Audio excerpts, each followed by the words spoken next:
First interview? You're up. Huh? You are the first interview. Here. Here. Yeah, here This today. is like right around my 200. And this is the first time I've ever interviewed anybody. Okay. All right. So My name is Carlton Cartwright. I'm the founder and executive director of the Children's Coalition Incorporated. We are here at, where are we? We're the American Legion. American Legion in VFW. VFW. That's what I was going to say. It's supposed to be the American Legion, but anyway. At 1431. It's in Middleburg. Okay, It's in that's Middleburg, fine. Florida. Middleburg, Florida. And present is myself, my assistant executive director,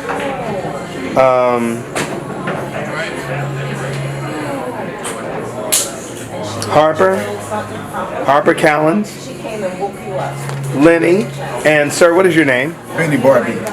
Okay, and where were you born? St. Louis, Missouri. What branch of the service were you in? I was in the Navy. When did you serve? From November of 1970 until July 1991. Okay. Again, where were you born? St. Louis, Missouri. Okay, and what were you doing prior to going into the service? I had just graduated from high school and got drafted into the Army. Where was that? Where was high school? St. Louis, Missouri, Beaumont High School. Okay. What year did you go into service? 1970. Okay. What were you doing before you went into service? Was high school? You went directly in? I went directly in after high school. Okay. I graduated. And I was working at First National Bank in St. Louis, Missouri, and got my draft noticed. And my father, who also was in the military, Okay. I went to him. It's okay. Asked him, "What should I do?" Go ahead. He only gave me one question: "Do you want to live in foxholes?" I said no. He said, "Well, don't go into the Army." So myself and a friend of mine named Benny Brandon went down and joined the Navy. Why did you choose that branch? Well, I really didn't know what branch I really wanted to go to.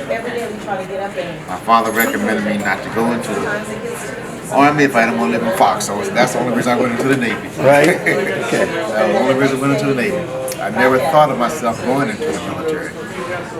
What was boot camp like? Basic training. Oh, that was it was fun to me. It was fun. I really enjoyed it. I met some good friends while I was boot camp. In fact, I still hold one of my boot camp friends close to my heart. He lives in North Carolina. Oh, you communicate all this time? all the time. How many years has that been We now? have got separated, but somehow we found each other again. Okay. So tell me about basic training. What was it like? Well, when I first went in, it was pouring down rain. I mean, it was Where was that? Where was it? Great Lakes. Up in the Great north. Lakes, Illinois. Okay. It was cold, it was raining, it was in November 3rd, and it was cold. And like everybody that was there, a lot first time away from home. You know, it wasn't my first time away from home because I hadn't been away before, but my father's in the military. I traveled with him, so it was all right. How long was your basic training? I was in basic training from November until the end of February. So how extensive? How intense was it? It was Navy. It was Navy. Really, to myself, I looked at it as some of the instructors as someone that was trying to grade you, see if you could withstand what they had for you in boot camp. If you could withstand that, you could withstand something else that was coming next for you. So it was a challenge. It was like a challenge. Right. Like a challenge. And you fulfilled that challenge. And I fulfilled it. I got out of boot camp, went to my first duty command in Annapolis, Maryland. Do you remember any instructors? Oh, wow. Uh-oh. I remember one gentleman, I wish I could remember his name right now, but I'll go back and look at maybe my boot camp pictures, the name will come to me. But he was a bosun mate. first class boatswain mate. And he always told us that the boatswain mate was the backbone of the Navy.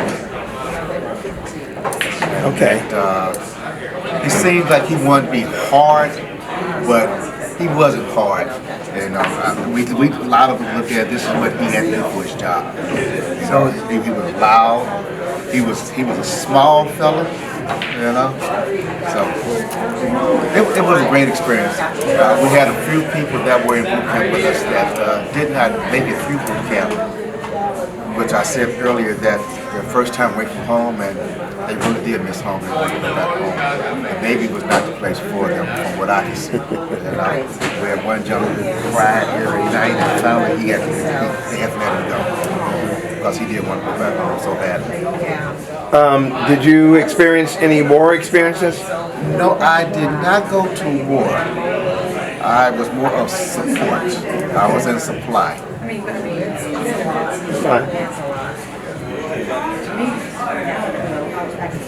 Oh, what was your job? I was a ship serviceman. That was my final job as being a ship serviceman. But I started off like most people that came into the military into the Navy with no experience, and I was a seaman, which I worked in the boatswain mate field. As I said, my first command was in Annapolis, Maryland, and we worked with a lot of sailboats. I did a lot of training for the midshipmen, training them to how to operate some of the vessels that we had at our small craft area. Tell me about a couple of your most memorable experiences. Again, I was not in the fighting part of the Navy. I was in the support part. We would go to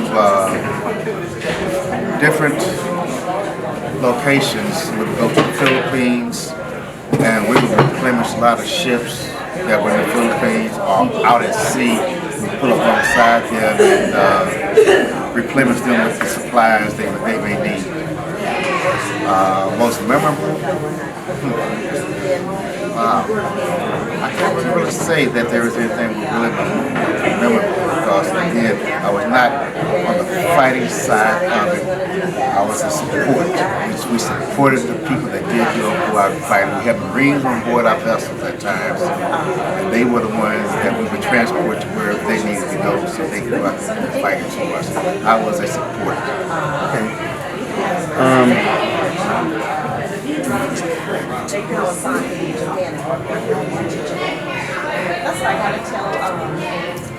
But I think about not going to fight in the war itself. Like I was sometimes in my own self thinking I should be out there, but I was the only son in the family, and that forbid me from going to actual war. And I feel like I was not giving all that I could give to the country, to myself, because there are a lot of people that I knew that did go fight in the war. I did. There's a lot of guilt with that. Yes, it is. If you had been called, you would have gone. I would have had to go. Yes, I would. Right. I would have gone. My father, like I said, he was in the Army, and he was in the Korean War, which he never did speak of. He never talked about it. He was Who in was the that? Korean War. Who was father? that? My father.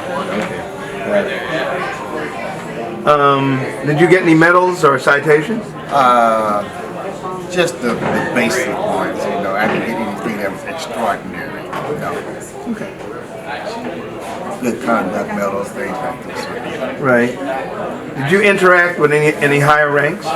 Oh, yes, I did. Yes, I did. In fact, when I was in San Diego, one of my commands, I worked at the Human Resource Management Center, where I was one of the facilitators there, where we would facilitate different commands. They would come to us, and we would facilitate, train people that came from a command on how to perform military rights and responsibility workshops, women in the Navy workshops, so they can go back to their command and give those facilitations to their commands, talking about how we were all needed to get the mission accomplished. Okay, so throughout your the military, portion, Were there ever any accidents, injuries, any casualties? No, sir. Nobody got hurt No, sir. that you know of? That I know of. People did get sick, fall down a ladder or something like this here. But as far as actually combat anything with that, No, wait, so you did witness or know of people that got hurt while they were in the military? oh yes. Tell me about that. Yes, they would fall down the ladders, which are like steps on board ships. A lot of times we have to, when GQ was called, we would have to hustle to GQ, general quarters. That where we would go and have to be prepared for whatever may be getting ready to happen on board ship.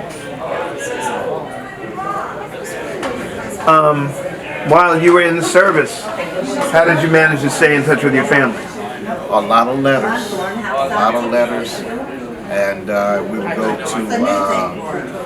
say for example, in the Philippines, they would have a large telephone area where we would go and use the telephones. Oh, you were stationed in the Philippines? No, I was not stationed in the Philippines. My ship was stopped in the Philippines. I was USS Salmon Compass, which is a destroyer tender, and we would go to the Philippines and maybe we would stay there for like 2, maybe 3 months at a time to replenish other ships that would come in and things like this nature. But communicating with the family, it was mainly through letters. Okay. You didn't have internet at the no? Oh no, not doing that. Right. I got you. Any of that stuff. No cell phones, nothing like that. No. How was the food? Oh, the food was fantastic. At that time on board ship, it was fantastic. It was fantastic. I have no complaints about the food because we got fed good. Did you? I suspect. Okay, so excuse me. You had all the supplies that you needed on a regular basis. Oh yes, we aboard the tender that I was on. We seemed like we had everything we needed to survive. Okay, here's a good question. Pressure and stress. Well, personally, I handle stress pretty well, and I handle pressure pretty well. I don't know why, but that was just my makeup. Like built in, huh? It was just built in, I guess it was. Yeah, they do. I had injuries while I was there and everything like this here, but it was nothing where I got a broken bone or anything like that. What kind of injuries? I had a boat skid run over my toe one time, but I was a sports athlete. I played a lot of sports. I would get shoulder injuries of this nature. Since I had no surgery while I was in the military whatsoever, all that happened once I got out. They just help me through so much. Oh, R&R. What did you do in R&R when you got your breaks to take, vacation? Well, most of my vacation time was with my wife and family. We would go back home to St. Louis. And She was with you through your military for the career? whole 20 years. Really? I was there. The whole 20 years. So you retired? Until I retired. She was Congratulations. there. Thank you. We Tell me about that. What was that like having your wife with you the entire time? Well, we met in high school. We met in high school. I got married 6 months after I got out of boot camp, which was in 1971 when I got out of boot camp. Went in 1970. Got married, and she came my first duty command 3 months after we got married, once I found a place in Annapolis, Maryland. And Linda was my wife. Hey, she was support. A lot of wives that are spouses, they need a lot of recognition because they're there for support of their spouse. Right. I know that they're not in the military active duty, but there's one thing that bothers me though, about when the military member passes away and that check stops coming, that retainer stops coming to the house. Right, and it shouldn't. And it should not stop. That spouse that's been there for all that time should continue to receive that. Should continue to receive it.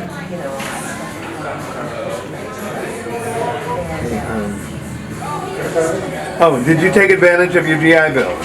I did not go back to school.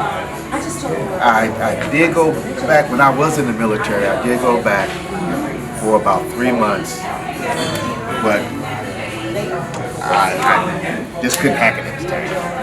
I was Did you 30. use your GI Bill for No, anything? no, I did not. House, nothing?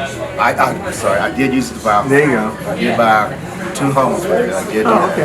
okay. And that was very, very helpful. Very helpful. I haven't seen that one. I have, we actually had live. So tell me about the friendships that you've kept. Okay,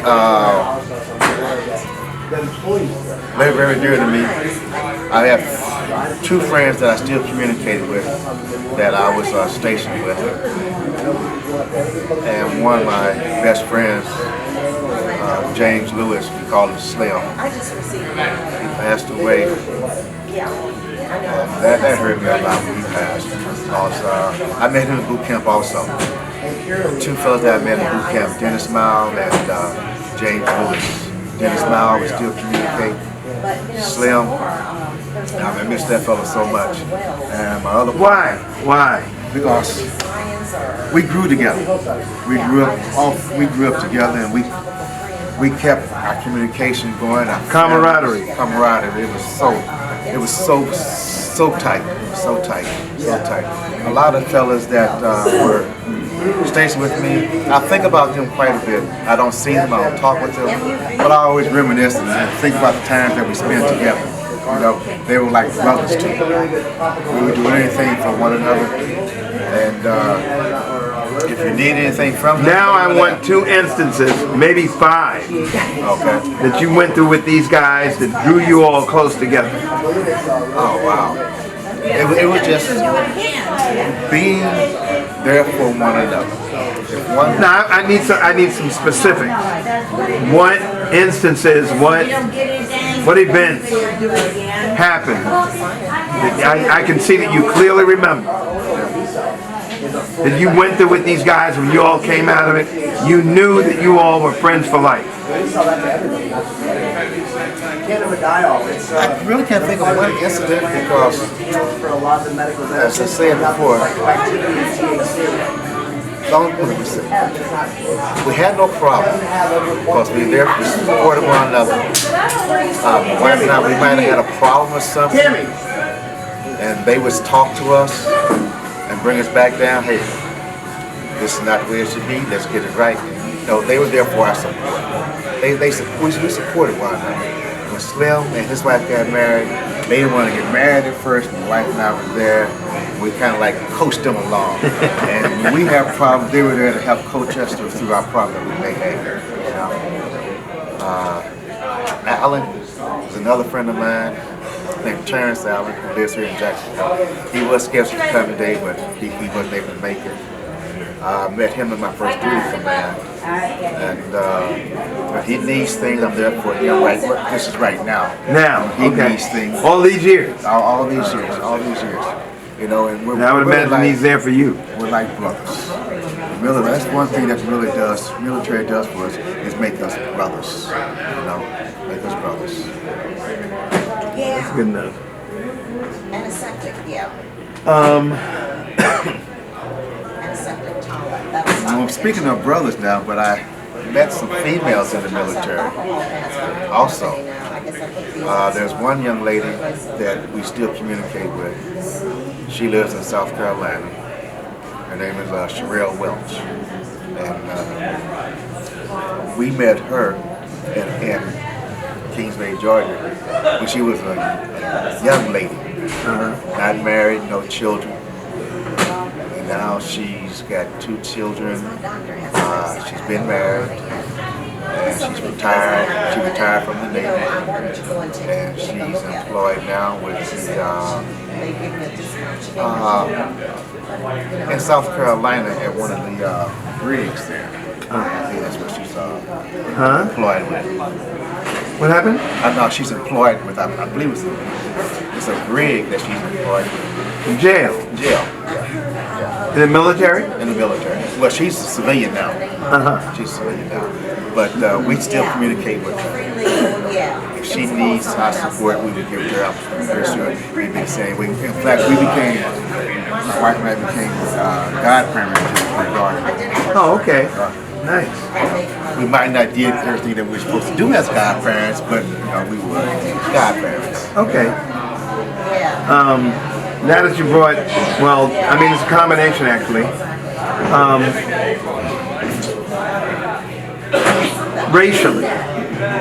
Racially, and as far as women, the female discrimination or abuse. Okay. I have to say that when I first went in, I felt that there were certain jobs that Filipinos, blacks, Hispanics were pushed into, which was the service side of the Navy. You mean the subservient jobs? Yes. The lower class? The lower class jobs, if that's what you want to call it, yes. Where the majority were pushed to electronics and maybe medical or stuff, things of this nature. Engineering, electronics, where we were mainly geared towards the service part of the military, waiting on someone to support. I was in supply, we gave support. Am I mad about that? No, I'm not mad about it. I'm not mad about it. But that's where a lot of us were pushed to.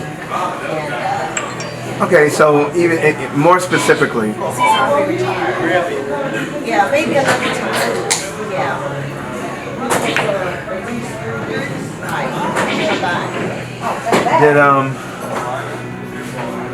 Did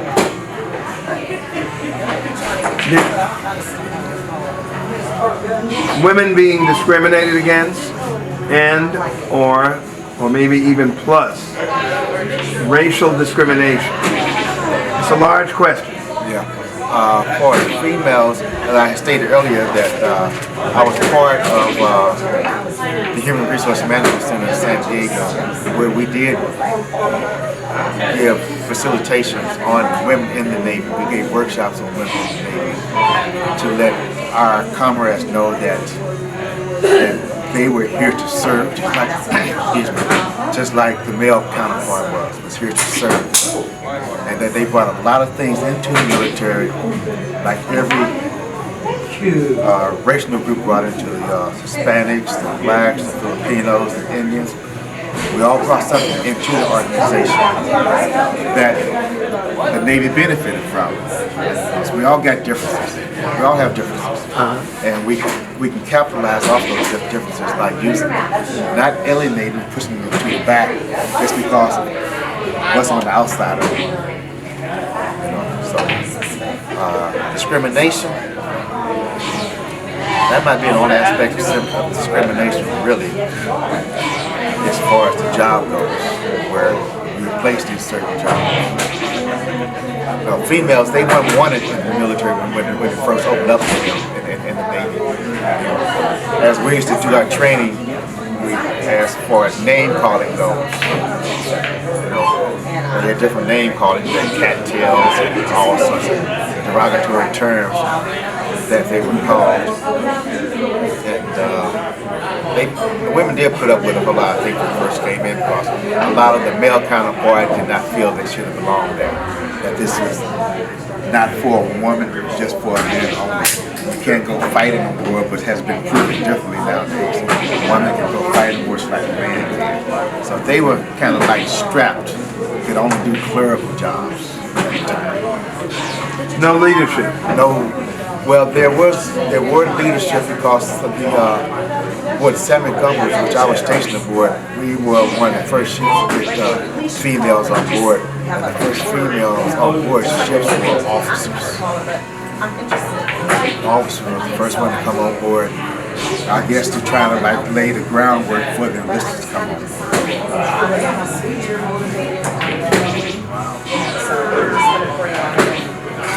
Good man. Oh, after the service, what did you do when you came out of the service? Well, Where were you, as a matter of fact? Well, I retired in Philadelphia on board the USS Kitty Hawk. And I visited that neighborhood, yeah. The food was great. Yes, it was. But what I did once I got out, I went back home to St. Louis. Wanted to live there, but things just didn't seem right. Being in St. Louis, I had a home in Kingston, St. Mary's, Georgia. So we had rented it out, went back there to live once the person moved out. And I started working on the base with security. When I was in Kings Bay Station there, I worked with the military police. There I was a patrolman, military police, and then I went to the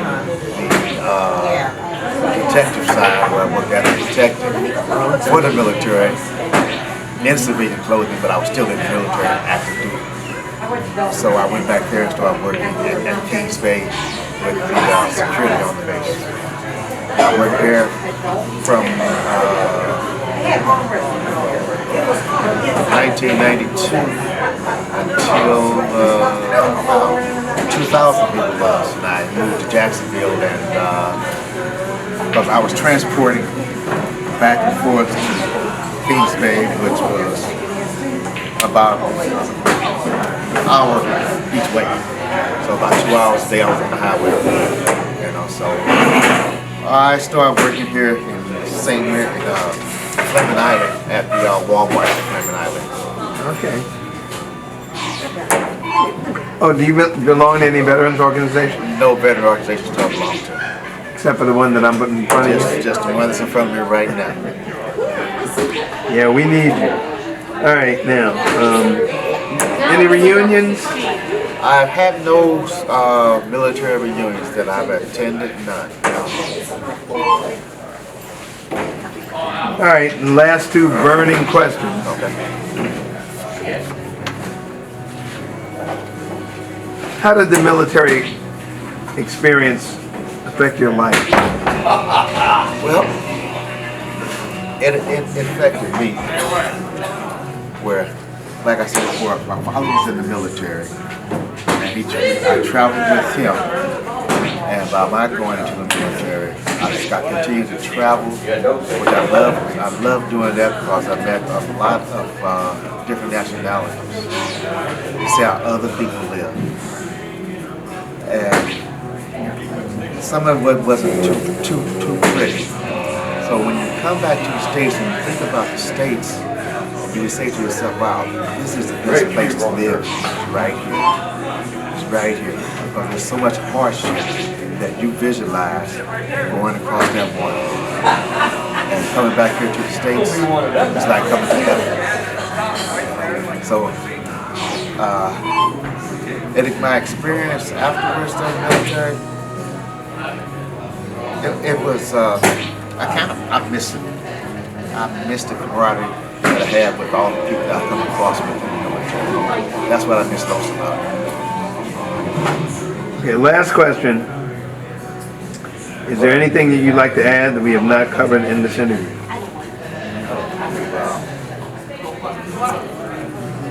I really didn't know what the interview was going to be consisted of. There's a lot of things that probably can be helpful to the military, to the vets.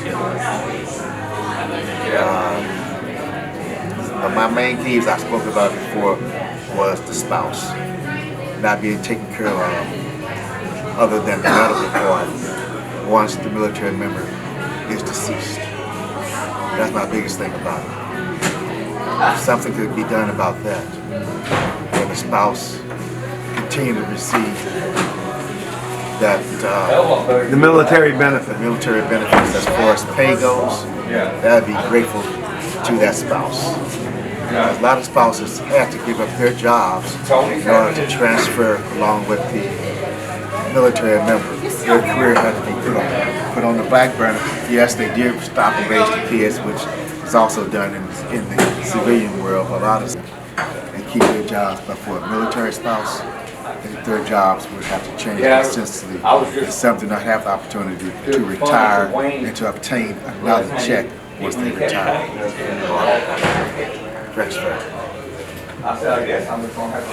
Okay. 7:05. I hope I did some good. That was great. Thank you very much for your service. Thank you. And Thank you for yours. Thank you, sir. Yes, sir. All right, thank you, That man. was Appreciate great. your time. Good Got it. answers. Okay. I don't know. Came from the heart. That's why they were good. About was VA. When I did go down to apply for VA, I was denied VA because they stated to me that I was in a certain category where I made too much money. Where I could not see where I made too much money at nowhere. Where I had officers and everyone else that were getting benefits, where I could not go to the VA and get benefits. Now I could not understand that.